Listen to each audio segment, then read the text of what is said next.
AP Microeconomics is back, and we are doing Unit 2. Unit 2, Demand and Supply.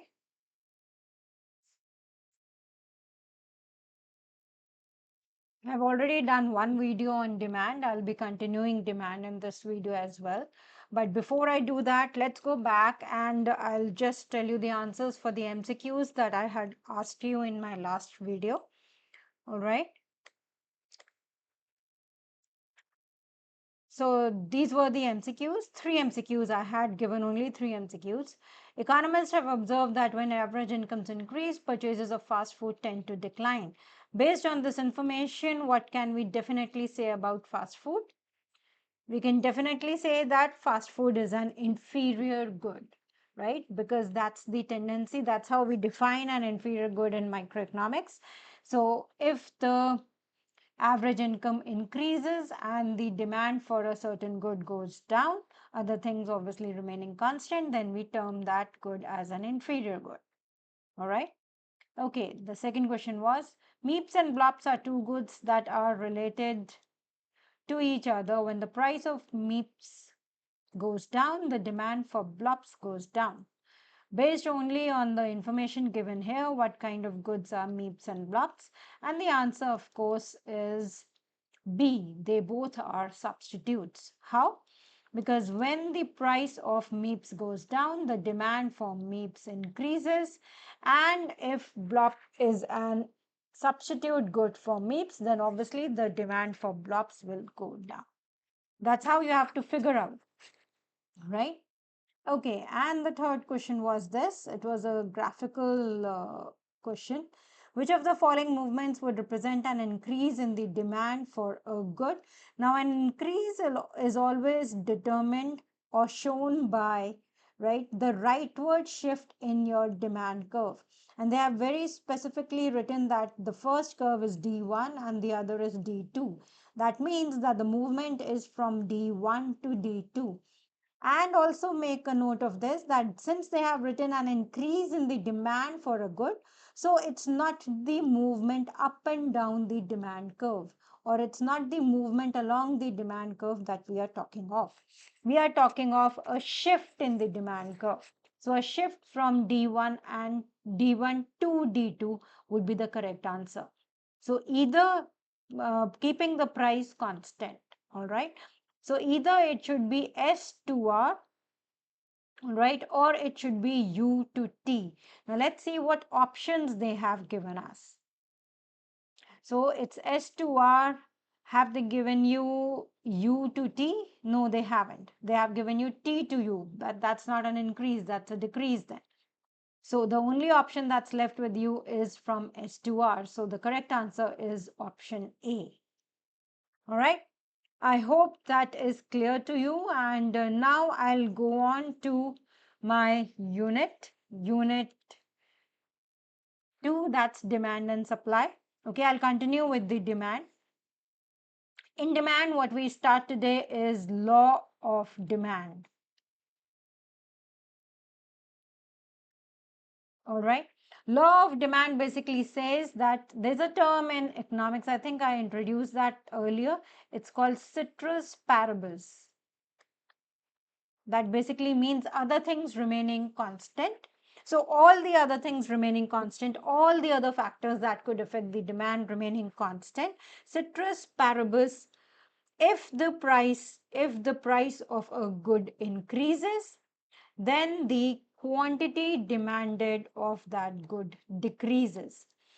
And vice versa, which basically means that if the price of the good decreases, other things remaining constant, then the quantity demanded of that good increases. So basically, price and quantity demanded are inversely related to each other. Other things remaining constant. That's the law of demand. It will not be called a law of demand until and unless you use this word ceteris paribus. That's very, very important. All right. And please note this also, that I'm using with price, I'm always using the term quantity demanded. I'm not using the term demand. You remember in my last video, I explained you the difference between change in quantity demanded and change in demand. So please keep that in mind. All right. Now, okay, why this happens? So law of demand, why is it that as the price increases, then quantity demanded goes down, or as the price decreases, then quantity demanded goes up? So basically, what we are looking towards are reasons for law of demand.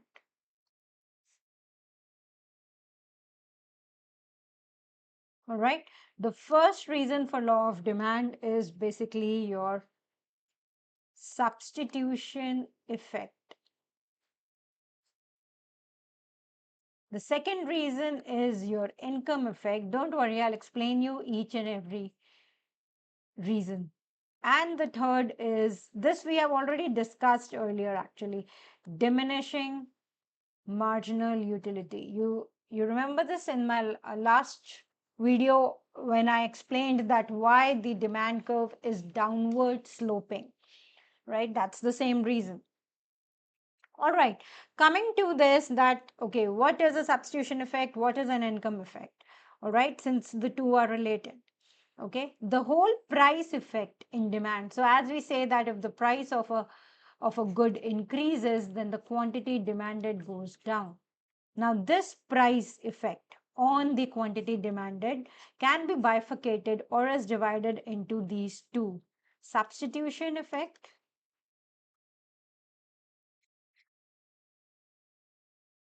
and income effect. All right, let's understand what's a substitution effect with the help of an example.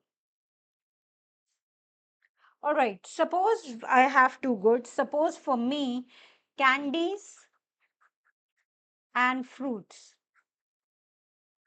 are two substitute goods for me. All right, okay. And let me draw a graph for this.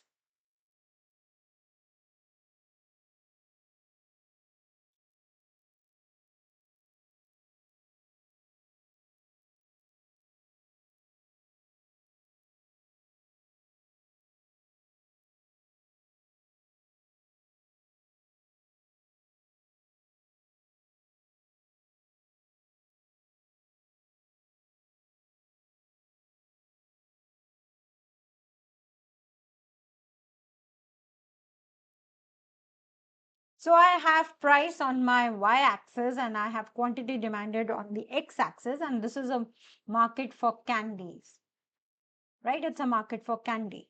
All right. Now let's say I have this demand curve that shows at 4, I was demanding 2 units of candy. At 4, I was demanding only 1 unit of candy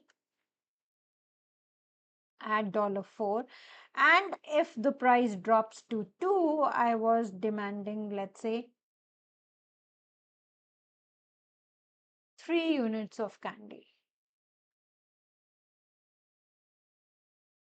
Joining these two, I get my demand curve, right? Okay, so I have my price. My price was earlier 4 and my quantity demanded over here. At 4, my quantity demanded was 1. At $2, my quantity demanded was 3. What's a substitution effect? Substitution effect says that as the price of the product goes down, so as the price decreases from 4 to 2, candy becomes relatively cheaper as compared to fruits, right? And since candy and fruits are substitute goods for me, so I start buying more of candy. So as the price of candy goes down, my quantity demanded for candy increases. Why? Because candy becomes relatively cheaper as compared to fruits for me.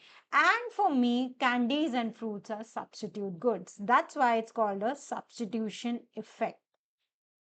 Okay, so the whole price effect is actually divided between the two effects, the substitution and the income effect. Now, the second thing that happens with price going down from 4 to 2. So I'm taking the same example. The price has gone from $4, it has gone down to $2, right? So if I am keeping my income constant, what has actually gone up since the price of the good has gone down? So my real income has gone up. It basically means what? You know what's real? I mean, just to give a mathematical angle to it, a real income is calculated by your nominal income, whatever your income level is. Since we are not changing income level, so nominal income remains the same, divided by the price, right? So in this case, the price of candy actually goes down, right? Your nominal income is the same. Now, if the price of candy goes down, a little math out here. So if the denominator decreases, the whole fraction increases. So that's why your real income increases. In simple terms, with the same level of income, since the price of a good has gone down, you can buy more of the good. So since real income goes up, you buy more of candy. Just because the price of candy has gone down. So you buy more of candy. That's the income effect because it's coming through the real income effect. Do you understand this? And this is very important. This will keep up coming again and again. So please, please, please, I highly recommend to understand this. Okay. So again, I'm repeating the price effect is actually divided among your substitution and income effect.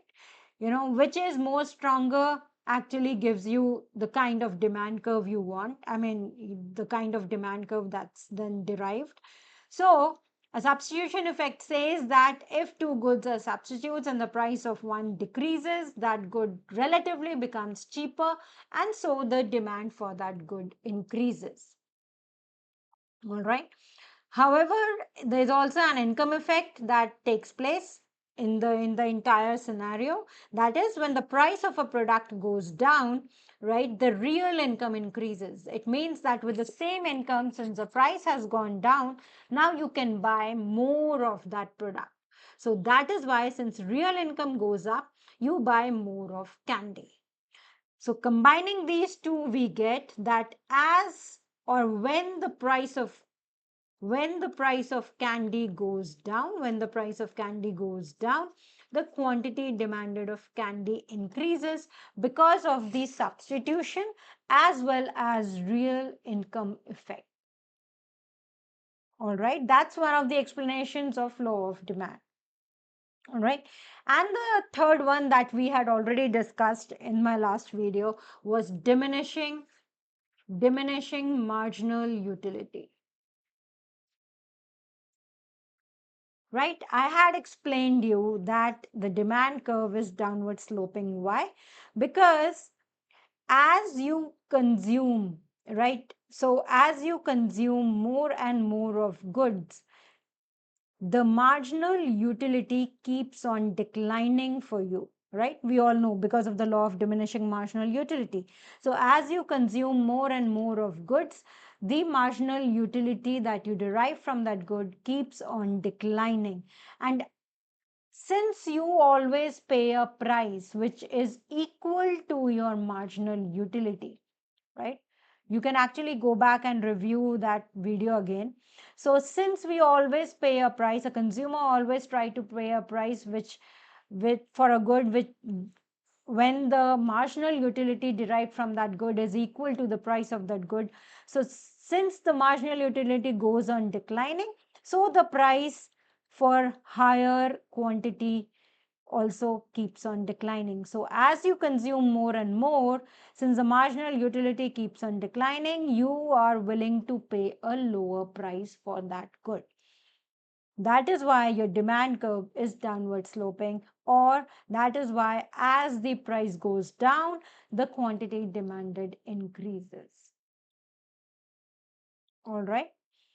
So as the price goes down, basically means that the marginal utility that you are deriving from the good has actually going down, and that only happens when you consume more and more quantity of the good, according to the law of diminishing marginal utility. These three together actually explain your law of demand. All right. However, there are some exceptions to law of demand as well. All right. Exceptions to law of demand. All right. Just a little bit of advertisement for myself. So I also take AP Microeconomics and Macroeconomics one-on-one classes, right? If you wish to have classes with me, in that I give actually I do the entire course. I can also do in subtopics. I mean the just the topics that you need help with, and I also give lots of MCQs and I discuss lots of FRQs and especially the complex graphs. So I have some key microeconomics graphs with me, and throughout the curriculum also all the graphs that are there. So I discuss them with lot of in-depth knowledge. So if anyone of you wishes to actually contact me, then you can. And but I still tell you my number. It's 9818787071. So please call me or text me if you need any help. All right. So here comes the exceptions to law of demand. Exceptions to law of demand. The first one is what we call as given goods. Given goods basically says, so the given good idea is that as or the trait of a given good is that as price increases, then the quantity demanded also increases. So this is just the reverse of your law of demand. Here they are directly proportional to each other, or they both go in the same direction. All right. So as price increases, then the quantity demanded also increases. Now, why that happens? That happens due to income effect overweighing the substitution effect.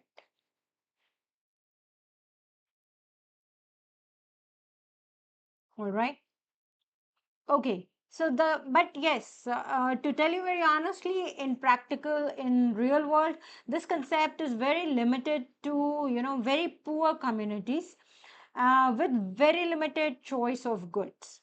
All right. So it's a rare thing, right? But yes, it has happened earlier also, and it does happen. But yes, it's actually limited to very poor communities,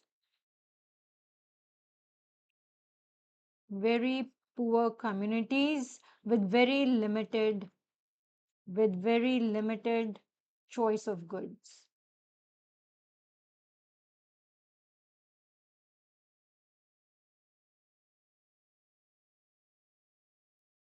Okay, let me explain you with the help of an example. Let's say I'm a very poor person and I consume only two goods, rice and meat. All right. Very low income. I have very low income, and obviously, meat is more expensive,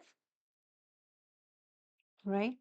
So meat is more expensive than rice. Now, what happens? Let's say if price of rice increases in the market, what will happen? Price of rice increases in the market. I mean, the substitution effect says that if price of rice increases, then obviously I should move to meat, right? Right? But that does not happen for very poor communities. What happens is that real income goes down, right? So due to income effect, real income goes down because the price of rice has gone up. Now, with your real income decreases, you buy less of meat, right? You buy less of meat. Why? Because meat is still more expensive than rice, is still more expensive than rice. That's why you don't go for the substitution of meat, more expensive than rice. So the substitution effect is not working here. Why? Because even after the increase in the price of rice, meat is still more expensive than rice. So substitution effect is not taking place. We are not substituting, meat for rice, right? So what is happening that my price of rice has gone up and my real income goes down. So I buy less of meat, definitely, right? I buy less of meat. Now I have to compensate for less of meat. So I compensate for less of meat. I compensate for less of meat by buying more of rice.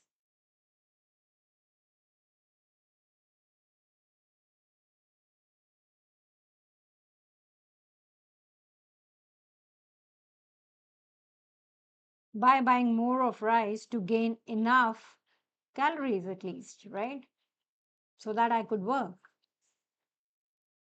I need food, right? I need food. So at least if I'm not able to buy meat, I can buy more of rice, because rice, in spite of the increase in the price of rice, the rice is relatively cheaper as compared to meat. So that's why the substitution effect is not taking place, and it's only the income effect that is giving me, or that is pursuing me to buy more of rice instead of meat.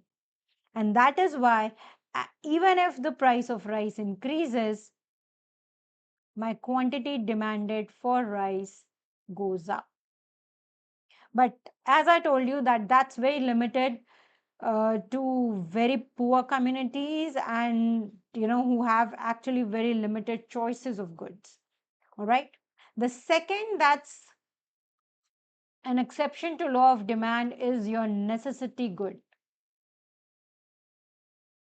So what's a necessity good?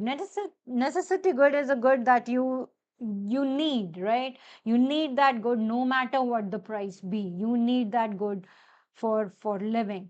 So I'll take a very simple example. Let's say person A, right? Let's say person A is a diabetic person, right? Okay, is a diabetic person, and he actually or she consumes insulin to actually overcome that disease. All right, now this is a kind of a necessity good for that person, for person A. No matter what the price of insulin be, person A has to consume this good. It becomes a necessity good. So this will not happen that if the price of insulin goes up, then the quantity demanded for insulin will go down. This will not happen. If he is to consume a certain dosage, he will consume whatever the price be. Right? So here also we are actually, not in sync with the law of demand. The third exception to the law of demand could be your status goods, right?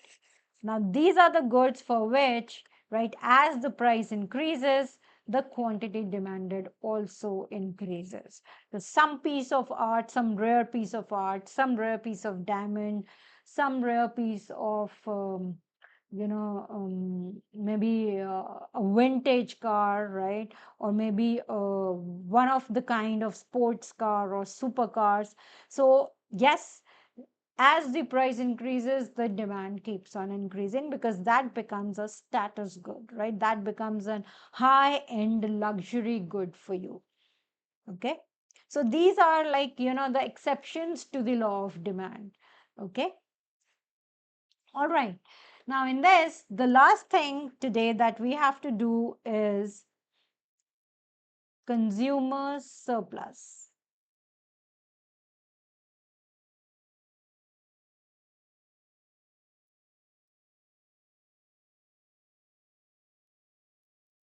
What's a consumer surplus? A consumer surplus is basically the difference between what the consumer is willing to pay and how much the consumer actually pays. That's what a consumer surplus is. So it's the difference between what a consumer is willing to pay, right? Difference between what a consumer is willing to pay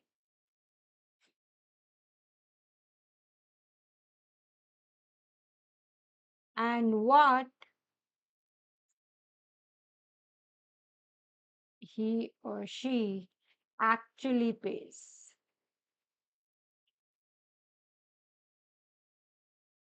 Right? So it's the additional surplus, you can say. Okay. I'll draw the graph for this as well so that you understand. So quantity demanded here, and I have price here, and I have this here. Now, if that's my demand curve, right? So all points on the demand curve I told you are the points at which the consumer is willing to pay this much price for a certain quantity of the good. So a consumer is willing to pay this much price for this much quantity of good. A consumer is willing to pay this much price for this much quantity of the good. The consumer is willing to pay this much price for this much quantity of a good. The consumer is willing to pay this much price. So on and so forth. It basically shows what the consumer is willing to pay for each unit of the commodity. All right. Now let's say I have 2, 3, 4, 5, 6, 7, and 8, let's say.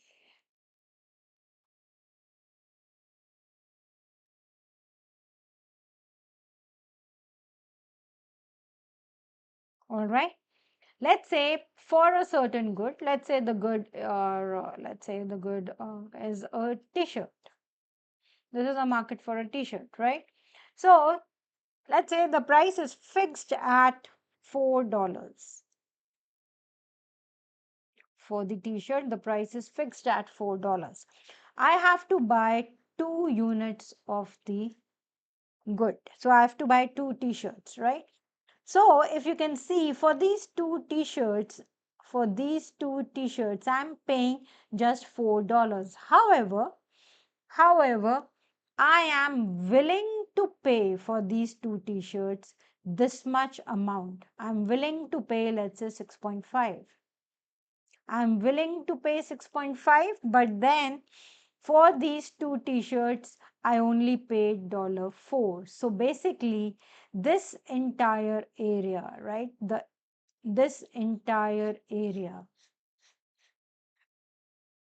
I'm willing to pay this price range for all the units of the good below 2, below and equal to 2. I'm willing to pay all this price, but I'm actually paying only $4. So this entire area, the difference between what I'm willing to pay and what I actually pay, is my consumer surplus. All right. Another thing that you can actually remember, it's the area under the demand curve and above the equilibrium price, right? Whatever quantities we actually take, so it's the area under the demand curve. This is the demand curve. So it's the area under the demand curve and the equilibrium price, whatever price is set in the market, right? So it's that area is your consumer surplus. All right. All right, so I'll stop here. We'll dig in deeper into consumer surplus and other things related to it in next, in coming videos and in coming units. It's a very important concept in AB Microeconomics. You do get lots of questions on consumer surplus, so please understand this concept very nicely. All right. And yes, one more announcement. So before, like I had been giving you MCQs after each of my videos. I'll not do that because that's becoming a little cumbersome for me.